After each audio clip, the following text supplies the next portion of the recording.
Hello, family.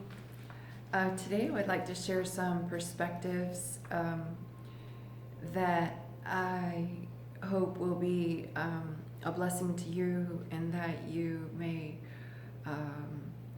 find them useful to begin to question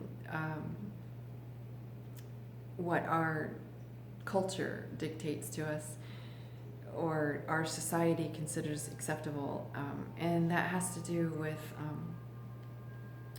with our children. And so I'll begin with the birth process. And typically, what happens in most how do they call modern societies? Is they'll call the ambulance, and they'll show up with the sirens and the red and blue flashing lights, and all the commotion of, an emergency response call. And the fetus who's still in the womb at this point is picking up on all this energy, and they can hear all this commotion and all these sirens and stuff. And maybe you don't call for the ambulance, but maybe your husband takes you to the hospital, but it's still this very chaotic, unsettled energy rush to the hospital, and the whole birthing process is treated as though it's some sort of disease or life-threatening situation, some sort of an emergency. And that's just the complete wrong energy that you want to have circulating in the environment into which this child's about to be born. So, and then when the mother gets to the hospital, one of the first things they usually do is give her an epidural, a shot to numb the pain. And the birthing process in nature is meant to be painful. And that applies to all manner of births, whether that's giving birth to a child or giving birth to a new belief system or giving birth to a new way of, perceiving things or a new way of life for yourself. It's usually not, it's usually a painful process. And there's a reason for that, because it's a painful process when the caterpillar gets into the cocoon and he melts his entire body down into a liquid, and then reforms as a butterfly, and then has to struggle to come out of the cocoon and unfold his wings so that he can be born as a butterfly. Nature tells us the way that things are, and so when we interfere with this, we're interfering with the natural order of things, and it oftentimes has very,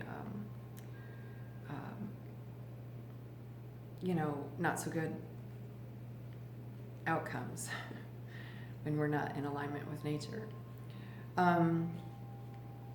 So this drug also, it's given right in the spinal cord area, which is the place where our kundalini energy rises. And during the birthing process, there's supposed to be an energy rising up through the spinal column and facilitating the birth. It's a natural facilitation of the process, and which, if unfettered and allowed to happen, could actually make the birthing process pretty remarkable. And so these drugs are administered to prevent those, natural processes. Then, out comes the baby into this hospital with all these fluorescent lights. So this is very unnatural lighting, very sterile and unwelcoming, cold. It's very cold in the operating room. And it's just a really, ultimately a very cruel way to bring life into this world. Very traumatic for the child, for sure. The other thing that they have us do is lay on our backs to give delivery. They might have us sort of come into a bit of a prone position or semi-prone position when it's time to push, but for the most part, you're on your back. So what is this doing? This is also preventing gravity from assisting you with the birthing process, because if you look at the way we are, we used to give birth at the same way that animals still give birth. It's standing up in a kind of a squatting position. So you're having the forces of gravity work to push the baby out of the birth canal, making the process ultimately less traumatic for the mother and the child. So that's another thing that's not good, is laying on your back. Then oftentimes, unfortunately, more often than not, the births aren't natural at all. They're scheduled. They're done under cesarean section or C-section. So when we are conceived, we made a choice to incarnate into the world on a certain date at a certain time because of the way that the stars are lined up, because of the way that the planets are lined up, because we want to come in with those energies under that natal chart or that birth chart, with those influences in our lives, so that we can carry out our missions with those, you could say, polarity experiences that your natal chart offers you to experience this thing called life. And so when we schedule the delivery of a child, that basically takes away the free will choice of the individual to come into this world at the time that they chose to come into this world. And that oftentimes has very disturbing, if not deleterious, outcomes for the child. Also, because of the trauma of the surgery to the mother, and the ripping into the flesh and pulling apart, the amniotic sac, with the scalpel and pulling the baby out like that, is also more trauma. But it also deprives the child of the painful, natural, the way it was designed to be, birthing process. And it also deprives the child of being able to pick up the first imprints of its immune system as it travels through the birth canal. So cesarean sections are woefully dangerous to the mental, psychological, spiritual, and physical health of your unborn child.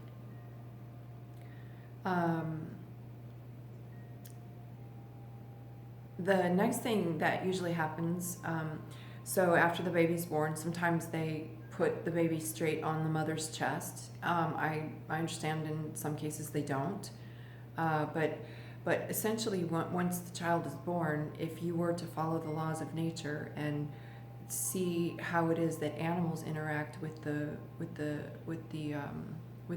newborns, the newborn is supposed to stay with the mother for quite some time, as long as possible. But instead, they either take the baby straight away, or they might give you your baby to hold for a few minutes, and then they take them straight away and they put them in this sterile, freezing cold environment with these fluorescent lights shining down in a little, how do you say those? I want to say cubicle, but that's not the right word. They're like individual little tiny baby beds in the hospital, and they're separated from their mother, and this is just really horrible practice to do. Very traumatic. It's essentially, it ends up in an arrested state of emotional development for the child, something that will affect them emotionally for the rest of their lives.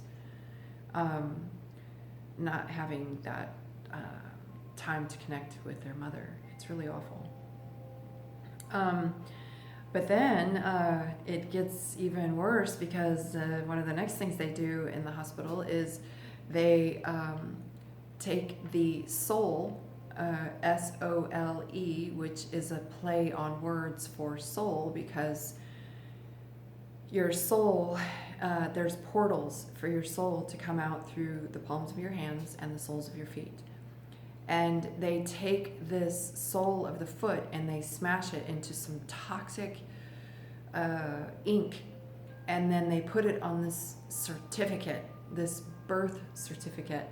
And if you're not familiar with corporate maritime law, you can check out what a birth certificate is. But basically, your mother is considered the ship that docks at the port, and she's given a berth to dock and unload her resources. So you're basically stamping your soul of your child onto a document which says that the church and state owns the child. I'll try to include some show notes for that if I can remember. If I don't, please feel free to look that up on your own. So they basically lay claim to your child. They also take and cut the umbilical cord, like immediately, and that's not supposed to happen in nature either. The umbilical cord is supposed to stay in place, and it's supposed to fall off naturally, because this is the cord which connects your root chakra, sacral chakra area, your gut area, which is where your memory through the experience of your ancestors lies. And it's basically, you could consider it like a fiber optic cable for downloading the data from your ancestors through the experiences that they had. And when they cut that, they're basically cutting the child off from having access to their ancestral memories, which, if you don't have the experiences of your prior incarnations, then you're bound to make the same mistakes that you've made, excuse me, in your prior lives. Not that there's ultimately any such thing as a mistake, but we're here to learn, and we do that by trial and error. And our ancestors have done some trial and error, and they've taken that back with them into their cosmic midnight hour and said, okay, this was a good thing to do, and this wasn't probably such a good thing for my evolutionary process, so this is my memory of that. Well, if you cut that, then the child is essentially going to run around for the rest of his life without the benefit of this ancestral knowledge. So, very horrible thing to cut the umbilical cord like that. So after that's done, then they usually start administering the vaccinations, and I'm not even gonna go there, right? The harm that vaccinations do to the human body, it's hideous. It's beyond hideous. So that's kind of, all considered socially acceptable. It's all part of our Cult-ure, Culture, in a society. It's acceptable in a society that's run by psychopaths. So it's sociopathically acceptable to do these things at the birthing time. Now, from there, we take these precious little boys, and according to the religion, the religare, the one who seeks to tie you up, bind you, and hold you back from progress, according to their standards, is you're supposed to have the infant circumcised. So imagine you're this little baby boy that just came out of the womb. You barely got your eyes open. You don't know what's going on. You don't know what universe you're in. The only connection you have is, this traumatic scene, right? And then they usually ask the mother to hold the baby while this is happening. So the one and only connection that the baby has come to know over the course of the 9 months preceding is the connection he has with his mother, or the divine feminine. And especially when you have the mother hold the baby while this horrible procedure is being performed, it inflicts massive trauma on this infant. Imagine the most sensitive part of your body being hacked away with it shatters the psyche. So in a previous video, we spoke about the Trinity, right? The divine feminine, the divine masculine, and that which they give birth to. That Trinity that is in all of us, right? And when it shatters this this connection to the divine feminine, so it shatters that first pillar of the Trinity. And it essentially works out to where it creates lifelong issues for this young man to engage in fully functional, heart-connected relationships with the divine feminine. So it also has some other effects, like, you know, it hyper sexualizes the male. To have the tip of the penis exposed all the time is to be, you know, overly exposed to the stimuli. And then later on in life, it actually destroys the sexual pleasure of the man by drying out the tip of the penis, which is supposed to be covered according to the way our bodies are designed. And there's also evidence to show that in the foreskin of the penis contains certain receptors that when the man and the woman are engaged in intercourse, it makes the intercourse more pleasurable for both partners. So it's just an all-around really bad thing to circumcise these little babies. And likewise, female genital mutilation is also a travesty. It's beyond hideous. Then the last thing, which usually takes place, at least it does in like the Christian form of the religare, is that the baby is baptized by dripping some water over the head, usually performed by a pedophile or somebody who's affiliated within the pedophile organization called the Catholic Church or whatever. That's not the original baptism. The original baptism is when the shaman held a grown person who was ready to make a decision about a rite of passage, not a little baby who has no idea what's going on. And they held you down under the water, and we covered this in one of the other videos, but basically it's a rite of passage to give you a glimpse on the other side of the veil so that you can come back into this reality with a fresh perspective. That's the original meaning of baptism, not trickling some water over your baby's head and obligating his soul or her soul to the Catholic Church. Let your children decide what belief systems that they choose to adopt. They may be your children in the sense that you gave birth to them, but they are their own individuals, and they and violating their free will to make the decision about which if any religion they choose to follow is it's morally reprehensible, really.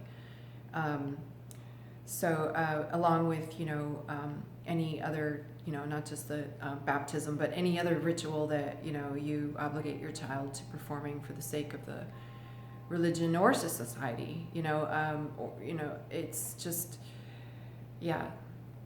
You could see my Holidays and Holy Days series for that, about rituals and what happens when we perform them, not of our own volition and not based in things that are sacred or holy, but rather those things that are dictated to us by the psychopaths who run church and government. I think that pretty much covers everything I wanted to discuss. And if you have any comments, please feel free to drop them in the comments below. Even comments that are what do they call, negative? Those don't bother me either.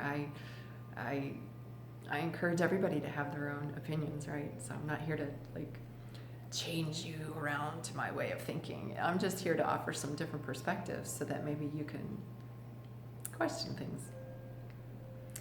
Anyhow, family, I hope this has been a blessing to you, and if it has been, it is my honor to share these perspectives with you. And as always, I encourage you to do your own research. And thank you, family. I love you very much. Namaste.